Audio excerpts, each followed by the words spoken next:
तभी जब वो रास्ते में एक हाथ गाड़ी पर सवार होकर अपने मकान की ओर जा रहा होता है। अरे भाई साहब, नए लग रहे हो गांव में। हाँ काका, मैं एक पर्यटक हूँ और इस गांव में घूमने आया हूँ। काफी सुंदर गांव है ये, पहाड़ों और नदियों से घिरा हुआ। साहब, जितना सुंदर दिखता है उतना ही डरावना भी है। बस एक सहूलियत देता हूँ, रात को सोने से पहले अपने घर के बाहर एक अच्छा सा पकवान बनाकर रख देना, वरना बहुत बुरा होगा। क्या? ये आप क्या कह रहे हैं काका? मैंने तो घूमते वक्त ही बाहर से खाना खा लिया था। फिर भी मैं जो कह रहा हूँ वो कीजिए, वरना आप बहुत बुरी तरह पछताएंगे। इस गांव में भूखी चुड़ैल का वास है। क्या कहा? भूखी चुड़ैल? नवीन उस हाथ गाड़ी वाले की बातों पर विश्वास नहीं करता और बिना बाहर खाना रखे ही सो जाता है। जब वो अपने मकान के कमरे में सो रहा होता है, तभी अचानक से रात के 2 बजे दरवाजे पर खटखट होती है। नवीन खिड़की से झांक कर देखता है, तब दरवाजे के बाहर कोई भी नहीं होता। अजीब बात है, कोई भी नहीं है। फिर रात के 2 बजे कौन दरवाजा नॉक कर रहा होगा? खैर, शायद मेरे कान ही बज रहे होंगे। चलो सो जाता हूँ। नवीन सोने जा ही रहा होता है कि तभी फिर से उसका दरवाजा बजता है। खाना दे, जल्दी से मुझे खाना दे, मुझे भूख लगी है, खाना दे। ये क्या? ये तो एक चुड़ैल है। नहीं, हाथी गाड़ी वाले काका ने जो कहा था वो सच ही था। अब मैं क्या करूं? मेरे पास तो इसे देने के लिए कुछ भी नहीं है। नवीन बहुत परेशान हो जाता है। तभी वो चुड़ैल उसके घर के अंदर घुस आती है। नवीन नजर घुमाता है तो वो देखता है कि वो उसके कमरे की अलमारी पर बैठी हुई है।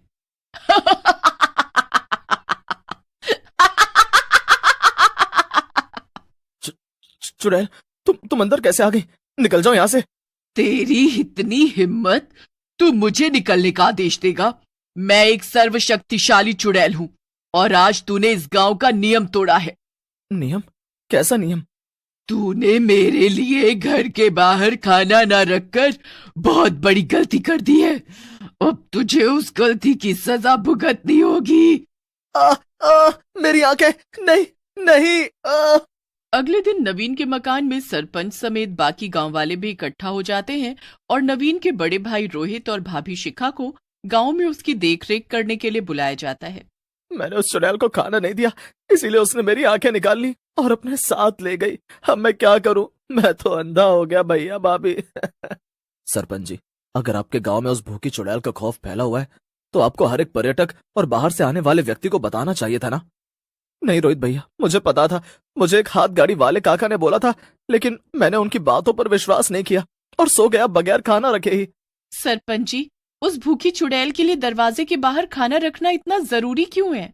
बेटी, ये बहुत सालों पहले की बात है।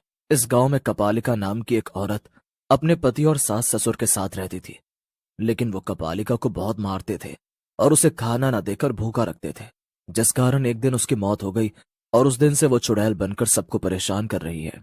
लेकिन इस चुड़ैल को रोका भी तो जा सकता है ना। आप लोगों ने कुछ कदम क्यों नहीं उठाया? नहीं, कोई टोना टोटका काम नहीं आया। हमने सब कुछ करके देख लिया, लेकिन वो भूखी चुड़ैल बहुत भयानक और शक्तिशाली है। अगर किसी ने उसे खाना नहीं दिया तो वो उस व्यक्ति के साथ बहुत बुरा करती है और उसे किसी न किसी तरह से अपाहिज करके चली जाती है। हे भगवान! रोहित, तुम देवर जी को यहाँ से ले चलो। ये गांव खतरे से खाली नहीं। यहाँ की भूखी चुड़ैल हमारे साथ भी गलत कर सकती है। हाँ शिखा, तुम सही कह रही हो। नहीं नहीं रोहित बेटा, ऐसा मत करो। अगर तुम दोनों चुड़ैल को खाना दिए बगैर ही गांव से चले गए तो वो तुम दोनों को भी नहीं छोड़ेगी। नहीं सरपंच जी, ऐसा कुछ नहीं होगा। हम दिन में ही निकल रहे हैं आज। हम शहर जाकर देवर जी का इलाज करवाएंगे। हाँ सरपंच जी, ऐसा मत कीजिए। आपको उस चुड़ैल को खाना तो खिलाना ही होगा। हाँ, एक बार जब कोई इस गांव में आता है और वो उस भूखी चुड़ैल कपालिका को खाना दिए बिना ही चला जाता है, तब वो उस व्यक्ति के पीछे हाथ धोकर पड़ जाती है। रुक जाइए और उसे खाना देकर ही जाइए। शिखा और रोहित दोनों सरपंच और गांव वालों की बात नहीं सुनते हैं और अपनी मनमानी करते हुए एक बैलगाड़ी पर सवार होकर नवीन को लेकर गांव से बाहर जाने के लिए प्रस्थान करते हैं। बैलगाड़ी चलाने वाली एक औरत होती है। खामखा सभी गांव वाले हमें कुछ भी कह रहे थे। अच्छा हुआ कि हम जल्दी से इस भूतिया गांव से बाहर निकल रहे हैं।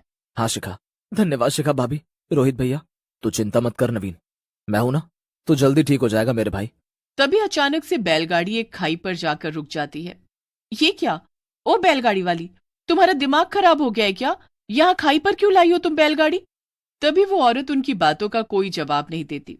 अरे कानपुर में हड़ताल है क्या तुम्हारे? सुनाई नहीं दे रहा है क्या?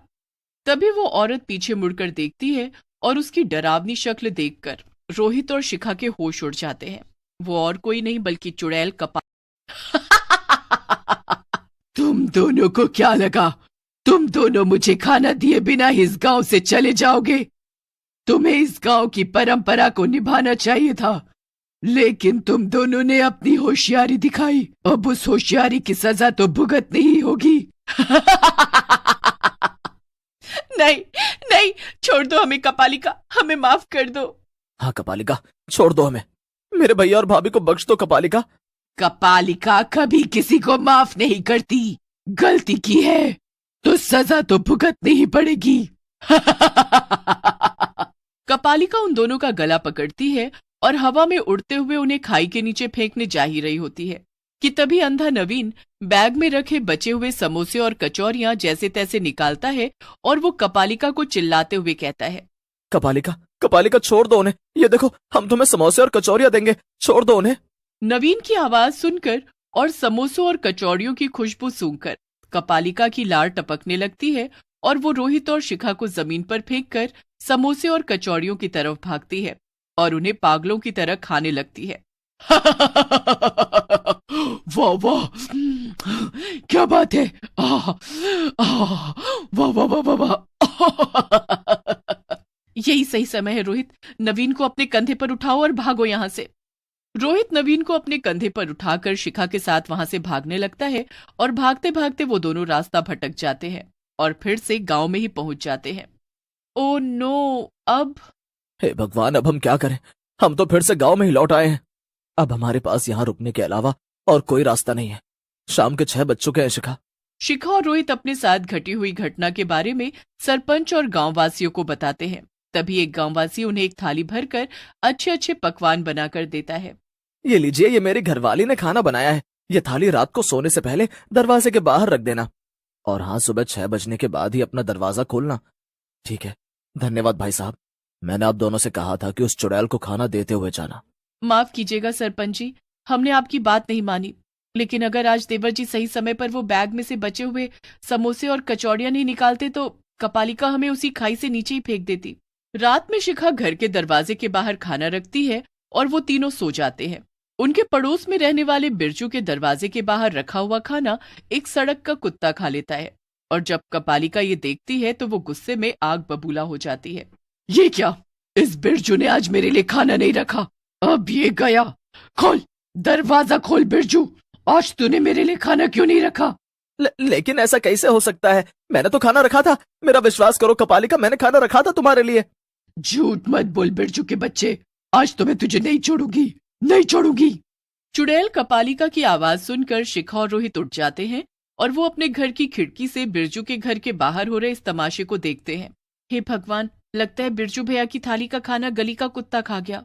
हाँ रोहित, जब मैं अपने दरवाजे के बाहर खाना रख रही थी तभी बिरजू भैया भी रख रहे थे, लेकिन अभी उनकी थाली में से सारा खाना गायब हो चुका है। इसका मतलब कुत्ते या किसी और जानवर ने ये किया होगा।